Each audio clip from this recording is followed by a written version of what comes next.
একদল তরুণের চোখ মোবাইলের স্ক্রিনে, আঙ্গুল ব্যস্ত নিয়ন্ত্রণে। নানা কৌশলে মুহূর্তেই বদলে যাচ্ছে খেলার পরিস্থিতি। প্রতিপক্ষকে হারাতে চলছে প্রাণপণ চেষ্টা, কখনো গুলি আবার কখনো গ্রেনেড হামলায় টিম ওয়ার্কের রোমাঞ্চে জমে উঠেছে এক ভার্চুয়াল যুদ্ধ।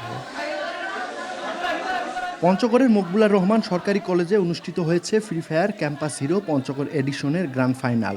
ম্যান গ্রুপ ই স্পোর্টসের আয়োজনে এবং বিডিবি ই স্পোর্টসের সহযোগিতায় জেলায় প্রথম বড় পরিসরে এই ই স্পোর্টস আসর অনুষ্ঠিত হয়। প্রতিযোগিতা শেষে বিজয়ীদের হাতে তুলে দেওয়া হয় ট্রফি, ক্রেস্ট, মেডেল এবং মোট 25,000 টাকার প্রাইজ মানি। আমরা এখানে 80টার উপরে টিম অংশগ্রহণ করেছি, তার মধ্যে আমরা টপ ওয়ান হয়েছি। নেক্সট টার্গেট একটা অফিসিয়াল কোয়ালিফাই করে ভালো কিছু করে পঞ্চগড়ের বাংলাদেশের থেকে বাইরে কিছু যাওয়ার ইচ্ছা। পঞ্চগড়ে এই ফার্স্ট ল্যান্ড টুর্নামেন্ট, তো আসলে অনেক ভালো লাগছে আমার।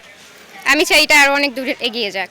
একসময় শুধু বিনোদনের মাধ্যম হিসেবে পরিচিত এই অনলাইন গেম এখন জায়গা করে নিচ্ছে প্রতিযোগিতামূলক ই স্পোর্টসে। পঞ্চগড়ের এই আয়োজনও সেই সম্ভাবনার নতুন বার্তা দিচ্ছে বলে জানান আয়োজক ও সহযোগীরা।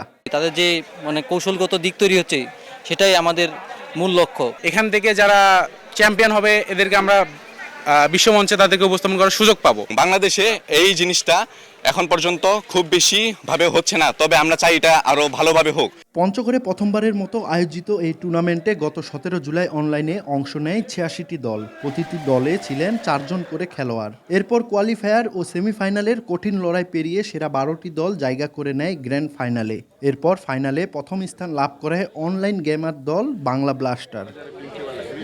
সোহাগ হায়দার, সময় সংবাদ, পঞ্চগড়। এক মিষ্টি সকাল, কানে কানে কিছু গুনগুনিয়ে বলে যায়, কাছে আয় ভেসে যায় হাজার ফুলের ঠিকানায়, ছুঁয়ে দিয়ে ডুবে যায় সুগন্ধে সেই সীমানা। তিব্বত লাক্সারি সো, বাংলাদেশের রূপ।